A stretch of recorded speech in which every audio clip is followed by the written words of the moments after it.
A market in African culture is a place where producers of diverse kinds of products comes to sell and exchange goods. A market in African culture is never a place where people get goods from foreign land and comes to sell to frustrate all the local producers and make everyone money dependent. If you look into the pictorial view of your ancestral market system, you will discover that in a market day, every man begins to come to the market with the product he produced in his own indigenous home. Maybe his plantain, maybe his yam, maybe his palm wine, maybe his agbo, maybe his hand fan, anything, maybe his blacksmith something, maybe his ogene, anything at all that was locally produced by the people. And therefore the people who comes to sell, and on account of that, the people are dependent upon themselves to reproduce the things they need, the things they use, and the things that are sold in the market system. Immediately the white men came and introduced a marketplace system where people goes to foreign land, bring foreign products, and come down to the market center to frustrate the indigenous producers. Automatically Africans has been made to shift their gaze from productivity to money, and therefore money now make us money dependent. And the problem is that money don't solve problem.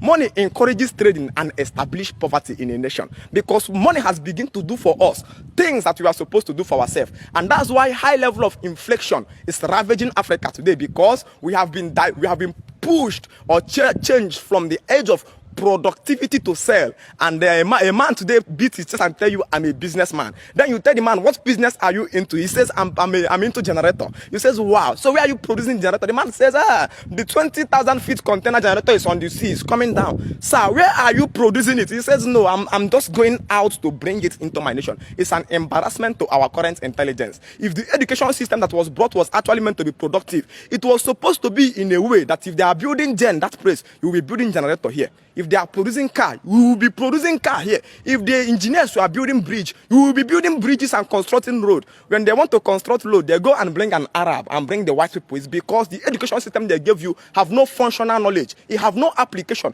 It's just making you to read and not to reason and not to solve any human problem, because anytime education is not solving problem, it makes you totally dependent. So the education was actually a way of trapping the productivity lifespan of the youth, so that the youth or the society can be dependent on money. When the society depends on money, we become useless. That's the reason why anytime dollar is rising and we are panicking. Dollar have no effect on people that are producing what they are using. In the days of your ancestors, when they produce their food, when they produce everything they need in their home, if dollar is rising, it's none of their business, because they are not dependent. But when dollar is rising, you remember your foreign rice is going to come down from there. Your heart skip. When dollar is rising, you remember your phone is going to come down from dollar.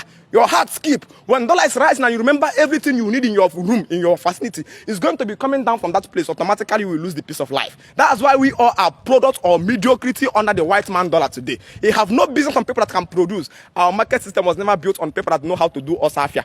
Most of 80% of Igbo businessmen today are just Osafia people. You are not a businessman. In business starts from productivity. When you don't produce what you are selling, you are just selling on your Osafia. It's called middleman. Middleman is less like those people in our Tanzania market that doesn't have a shop. Their assignment is to ask you what you want. They collect money from you, rush to somebody's shop and buy. The same thing that person is doing is something you that have a shop where you are selling that thing is doing. You just travel down to China, buy a generator at a cheaper rate, come down here, you add extra times 2. If you make profits much more than the person that produced the generator, you are a wicked man. And you say you are a businessman. No, you are not doing business. You are just manipulating the site and making everybody in the system poor.